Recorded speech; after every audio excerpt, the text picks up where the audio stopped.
बिल्लू और नट्टू की जिद। एक दिन खेल के मैदान में नट्टू देखो, बिल्लू और उसके साथी सड़क के पार मैदान में फुटबॉल खेल रहे हैं। मैं पिचकारी से सबको रंग दूंगा। तभी बिल्लू फुटबॉल पर एक किक जमाता है। फुटबॉल सीधा आकर नट्टू के सामने पड़े पानी में गिरती है। ओह! बिल्लू फुटबॉल हाथ में लेकर वहां से दौड़ लगा देता है। गनीमत इसी में है कि यहाँ से खिसका जाए। कहाँ गया वह? वह अपने घर की तरफ भागा था। बिल्लू के घर पर, हाँ, वो छत पर बैठा है। वह बेखबर है। नीचे से पिचकारी की धार मारो और उसे रंग दो। नट्टू पिचकारी की धार बिल्लू की तरफ मारता है, लेकिन धार पलटकर वापस नट्टू के सिर पर गिर पड़ती है। आओ! आए! नट्टू, तुम अब यहाँ से चले जाओ। क्यों? अगर मैं नहीं गया तो क्या कर लोगे? तुम्हारे कपड़े बिगड़ जाएंगे। बारिश का इकट्ठा हुआ पानी छूट गया है। तभी पाइप से छूटा हुआ पानी सीधा नट्टू के सर पर आ गिरता है। ओह!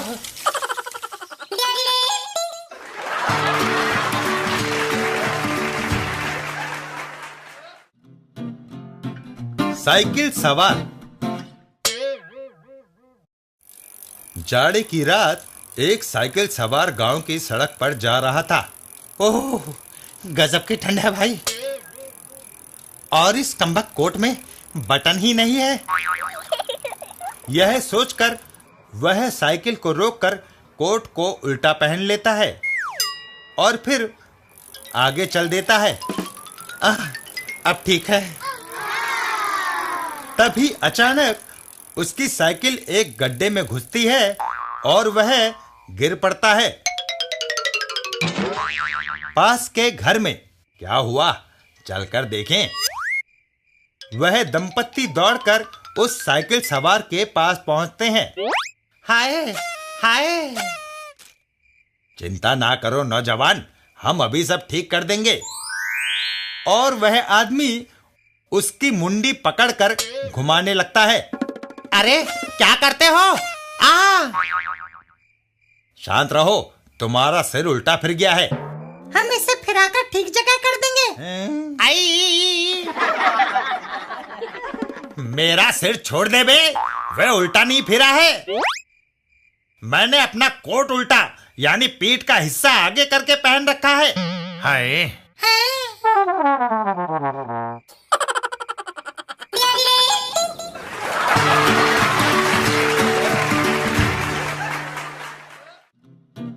पिंकी और झब्बू खब्बू। पिंकी, मैं बड़ी देर से तुम्हें तलाश रहा था। पीकू, आज मूड बहुत खराब है। क्या मैं बहुत बुरी हूँ? बिल्कुल नहीं, तुम तो इतने ईमानदार हो कि लाखों रुपयों का एतबार तुम पे किया जा सकता है। यह हुई ना बात। वहीं से कुछ दूरी पर, झब्बू, काफी दिनों से कोई तगड़ा माल हाथ नहीं लगा। पिछले दिनों कर्फ्यू लगा रहा, वहां शरीफ आदमी की पहुंच नहीं थी। हम चोर उचक्कों को कौन घुसने देता। कल मैंने एक आदमी की पॉकेट मारी, बटुआ खोला तो उसमें से एम्प्लॉयमेंट एक्सचेंज के कार्ड के सिवा कुछ भी ना निकला। और नए फैशन की जो शर्टें चली हैं उसमें तो पॉकेट ही नहीं होती। ये तो सरासर हमारे साथ बेइंसाफी और ज्यादगी है। अगर दर्जी लोगों की कमीजों में पॉकेट्स ही नहीं लगाएंगे तो हम खाएंगे कहां से। तभी दोनों चौंक जाते हैं। तुमने 50,000 रुपए की मुझे रुई बेची, मैंने 1 लाख रुपए का तुम्हें तेल दिया, बाकी के 50,000 तुमने मुझे देने हैं। हजारों रुपयों का लेन देन हो रहा है। हाँ, लगता है उस दीवार के पीछे बड़ी आसामियां बैठी हैं। इतना कहकर खब्बू दीवार की ओर बढ़ जाता है। झब्बो, तुम यहीं ठहरो, मैं उनको लूट कर आता हूँ। सारे नोट मेरे हवाले कर दो, नहीं तो दोनों को गोलियों से भून दूंगा। ले लो, पर ये असली नोट नहीं है। हम दोनों बिजनेस खेल रहे हैं, सारे रुपए नकली हैं। इतना कहकर पिंकी रोना शुरू करती है। अरे, नकली नोट है तो अपने पास रखो, मगर रो क्यों रही हो? तुम पिस्तौल दिखाओ और मैं रो भी नहीं। यह सुनकर खब्बू चक्कर में आ जाता है। बाप रे, अगर इसकी रोने की आवाज से पुलिस आ गई तो वह मुझे धड़ दबोचेगी। देखो, मैं 5 रुपए देता हूँ, आइसक्रीम खा लेना, रोना नहीं। 5 नहीं 10, हम 2 हैं। और फिर पार्टनर, हमेशा लेन देन में हमारा 50-50 हिस्सा होता है, तो फिर निकालो 5 रुपए, मैं उल्टे 10 रुपए देकर आया हूँ।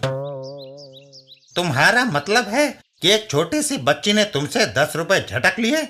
कीचड़ में डूब मरने की बात है। तुम यहीं ठहरो, मैं उस लड़की से रुपए लेकर वापस आता हूँ। अबे बच गए। इतना कहकर झब्बू पिंकी के पास पहुंचता है। ए लड़की, बात हो गई मस्खरी, रुपए वापस दो।